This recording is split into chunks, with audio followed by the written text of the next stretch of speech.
Cybersecurity Risk Assessment, Group 2, Team Australia, presented by Brad Blumenauer.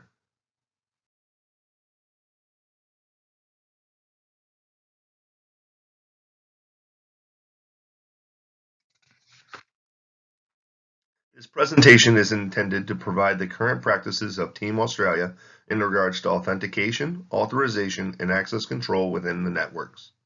Mechanisms for the authorization of users, authentication of user, and access controls will be discussed as utilized by Australia. Organizational weaknesses which may be present will be discussed to provide a baseline in what is determined to be acceptable in regards to the people, technology, and policy of the organization. These elements will be discussed along with mitigation techniques in order to minimize their effects on the network. It can be recognized that no information system is impenetrable.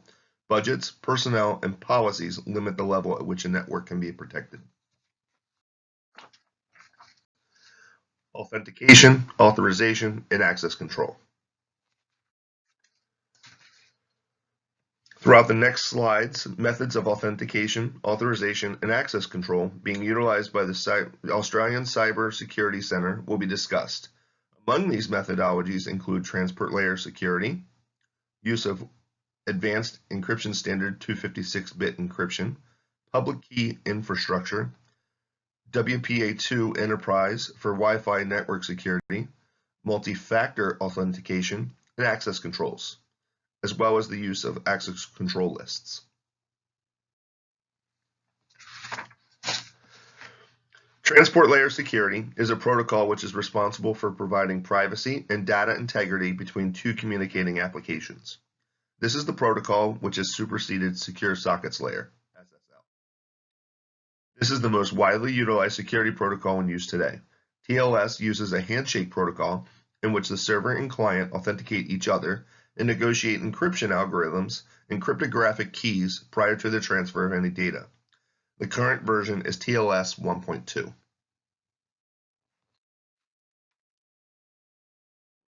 Advanced encryption standard using 256-bit encryption is used for the encryption of electronic data using a symmetric key algorithm. This means that the same key is used for both encryption and decryption of the data. This standard is used worldwide and has been approved for use with top secret information by the United States National Security Agency. AES encryption is capable of varied amounts of encryption from 128-bit to 256-bit. AES 256-bit encryption uses a symmetric block cipher in blocks of 128 bits with 14 rounds through a data array. There are transformations which occur with the data consisting of several processing steps to include substitution, transposition, and mixes of columns. This encryption standard has been incorporated into ISO IEC 18033-3 standard. Public key infrastructure requires a system of hardware, encryption methodologies, protocols, agreements, and third-party services enabling users to communicate securely. PKI allows users to be able to authenticate the communications between users through the use of a digital certificate. These digital certificates ensure that the communication and data transmitted is trustworthy and unaltered. These protocols is utilized across many platforms, including email, desktop security, web applications, virtual private network connectivity, access control, and online transactions.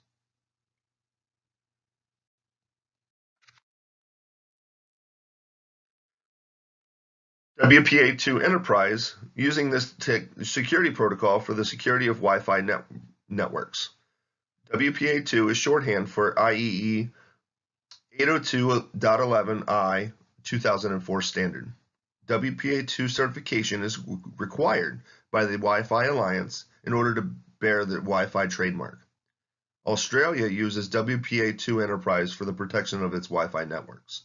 This protocol is more secure than WPA2 PSK. This protocol requires a radius authentication server and is designed for enterprise networks. The radius server operates on port 1812 and provides centralized authentication, authorization, and accounting, AAA, management for users connecting to the network. The enterprise reduces the need for the pre-shared key and utilizes user authentication to grant access. Using the WPA2 Enterprise Protocol, a network key is not required, reducing the risk of an employee losing, sharing, or misusing that key. WPA2 Enterprise utilizes a pairwise master key to encrypt the data traffic for each session.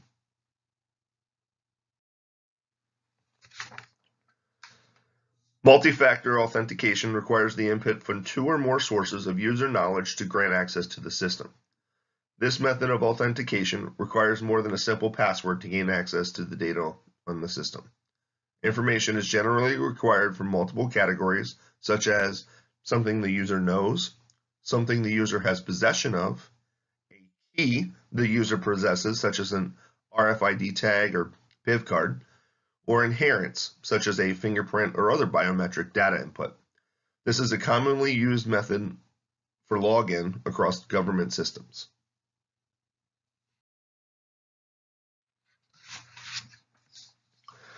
The utilization of access control lists limits the availability of data beyond those users associated with the appropriate accesses. Based upon the data being stored, differing types of access control lists can be utilized. Role-based access control lists can be utilized when general data can be controlled based upon roles of groups within the users. Role-based access can be established by the network administrator to define situations when a user would need access to data. Attribute-based access control grants users access to data based upon policies, which can combine rule-based and role-based approaches together. Mandatory access control is the strictest of all levels of access control. This is used primarily on government networks. This approach uses a hierarchical approach to user access and is established by the network administrator and cannot be changed by the user themselves. Finally, the final access control approach to be discussed is the discretionary approach, where each user has the ability to control their own access to data. This is the least secure method, and it's based upon a user making informed decisions to the security and availability of data for the organization. On desktop systems, this is the default access control mechanism for files saved and stored within the user's folders. Next, we will discuss the potential organizational security weaknesses which may present themselves and mitigation techniques.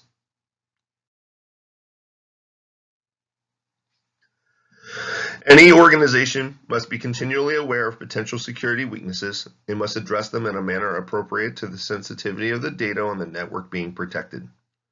These weaknesses range from insider threat, denial of service attacks, physical security breaches, unauthorized access by vendors, unauthorized Internet of Things connections to the network, and ransomware threats. Each of these potential weaknesses should be addressed by management and given a level of severity to determine the required level of mitigation to reduce the potential for exploit.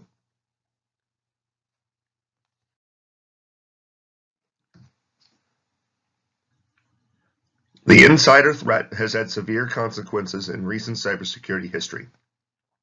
This is a weakness that any organization should dedicate resources to for a reduction in the ability for this to transpire.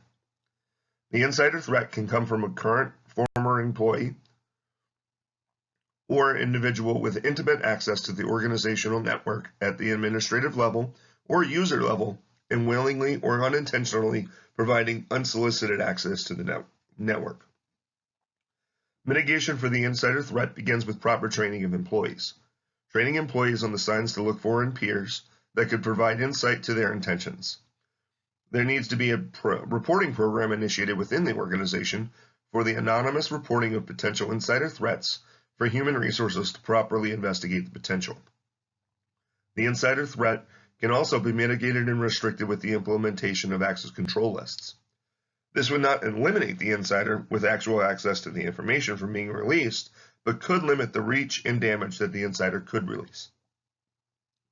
The risk associated with the insider threat is based upon the types of data the organization possesses and the value to an outside group. Increased vetting of personnel needs to be completed the more secure and sensitive the data a user has access to becomes.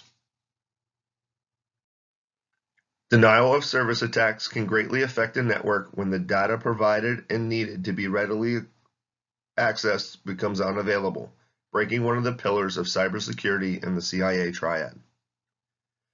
Denial of service attacks flood the server connection with massive volumes of requests, resulting in the disabling of the organization's network by disruption of traffic flow. Methods of mitigation to reduce the potential impact for the denial of service attack consist of firewall and router precautions. Redundancy of incoming wide area network connections can also be an effective mitigation strategy, as one connection can be taken down and the other source of connection utilized during the attack. Firewall-based strategies would include the constant monitoring of the firewalls and constant revision of rules and policies. Maintaining the SYN proxy mechanisms within the firewall will also help to aid in the mitigation of a denial of service attack. Rate limiting options within the firewall will also help to mitigate an attack by limiting the number of SYNs per second per source IP and per destination IP. These ICMP flood screening settings and the UDP flood screen settings in the firewall should also be established to avoid the impact of a massive data flood. The routers adjacent to the firewalls should also have similar rate limiting measures established to limit the traffic volume which can be forced through the network during a denial of service attack. The risk and importance of recognizing a denial of service attack can be detrimental to certain industries. Denial of service attacks to industries such as the financial sector could cause dramatic impacts to the flow of money within a region or country. The same holds true for government systems which need to be accessed by the general public. Disrupting the flow of data from these systems can cause panic and set off a major crisis within the population if an attack persists over a long duration without resolution. As an organization, a denial of service attack can be mitigated with security measures at the firewall and router levels and should be provided proper attention by management.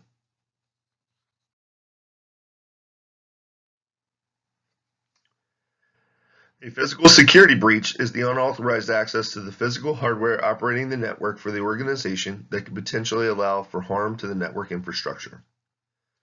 Physical security to the network infrastructure of the organization should be evaluated based upon the importance of the data contained within the network and vary based upon that evaluation. The network of a power plant or government facility should be protected with an armed guard contingent compared to the network of a retail network, whereas a simple locked door would suffice. In regards to the Australian government information technology networks, they should be maintained with a special access area with restricted multi-factor authentication access, video monitored with armed guards present within the facility.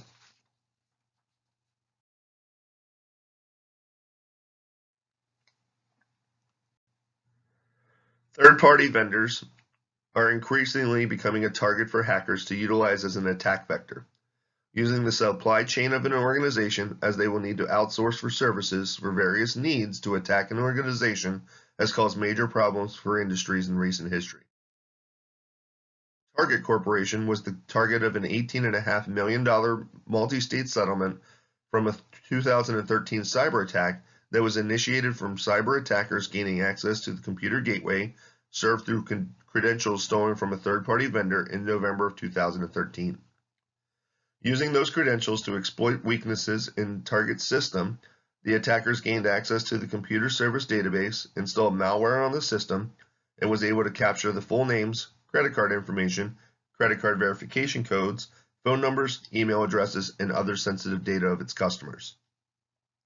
Mitigation strategies to reduce the potential for unauthorized access begin with the proper vetting of an outside vendor. Restriction of access that the vendor has to the system will also reduce the potential for rampant harm that an attacker can cause. Policies regarding password updating within the critical portions of the network databases should be implemented to eliminate the access a stolen password could cause. The risk of this type of weakness could be evaluated based not only on the potential cost of repair and resolution, but also the social impact that a data breach could cost an organization. The United States federal government is still suffering from PR issues resulting from the data breach that occurred with the Office of Personnel Management a few years ago. This is a moderate risk for any organization to the potential impact that any breach could cause to the organization, and should be addressed by management upon that risk.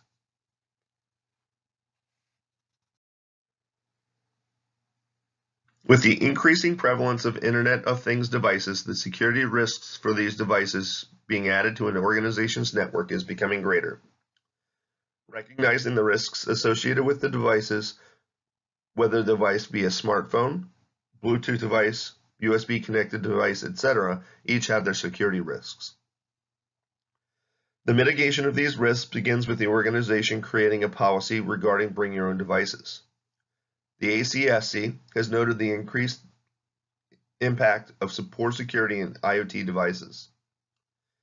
The DIN security breach using a distributed denial of service attack used infected IoT devices such as printers, IP cameras, and baby monitors as the infrastructure for the activity.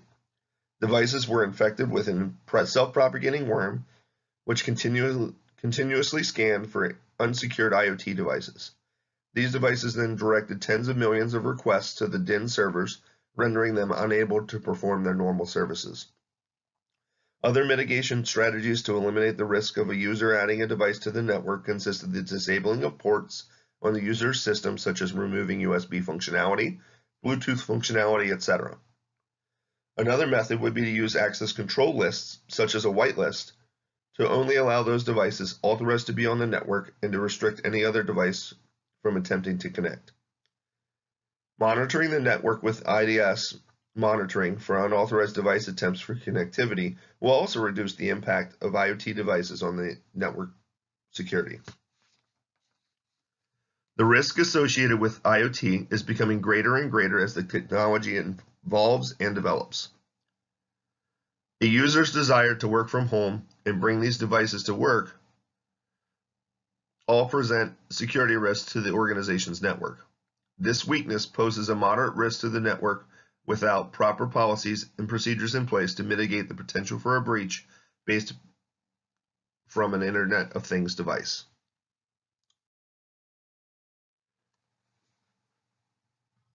Ransomware is a persistent threat across Australia. This is currently one of the most prevalent and financially motivating cyber threats for Australia. The primary purpose of a ransomware attack is to generate revenue for the attacker's organization by blocking access to and/or encrypting a victim's data, demanding a ransom for its release. This type of attack is becoming more developed and evolved as it started from a singular attacker using the attack. Now these attacks are originating in a ransomware as a service model, whereas a group of attackers provide a service to attack multiple victims and spread the ransomware quicker and more effectively for the attacker. Methods of mitigation for this type of weakness reside primarily in training of personnel as the forefront in defense. Many ransomware attacks originate from a phishing email or other such vector. Teaching employees how to recognize the falsified emails can prevent the exposure of the network to the ransomware attacks. Maintaining current antivirus and anti-malware software on the network will reduce the potential for a previously identified attack from being implemented.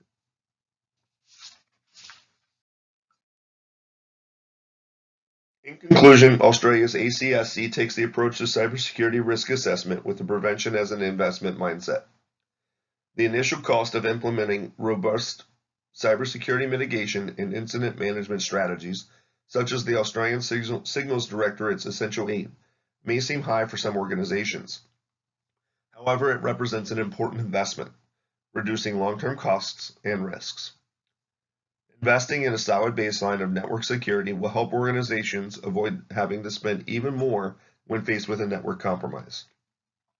Having well-defined system processes such as system segregation, administrative privilege restrictions, and system logging is crucial. Similarly, maintaining a secure and robust network involves more than performing routine system maintenance and relying on the latest software and applications for network security. Investing in trained personnel will prove more beneficial than investing in software and applications that existing personnel may not be able to support. Senior management should build this interest and awareness into the organization's culture. Having the resources and processes in place will ensure that the organization is prepared for when a cyber incident occurs. In 2017, The risk of cyber compromise is assessed as high for Australian organizations. The Essential 8 significantly reduces risk for almost all types of cyber incidents. Australia cannot afford to be a victim to the types of malicious cyber activity we see occurring globally. These Essential 8 strategies to mitigate cybersecurity incidents developed by Australia's ACSC consist of application whitelisting, patching applications, blocking untrusted Microsoft Office macros, user application hardening, restricting administrative privileges, patching operating systems, multi-factor authentication, and daily backups of important data. Utilizing the Essential 8 can help maintain a secure network environment. Thank you.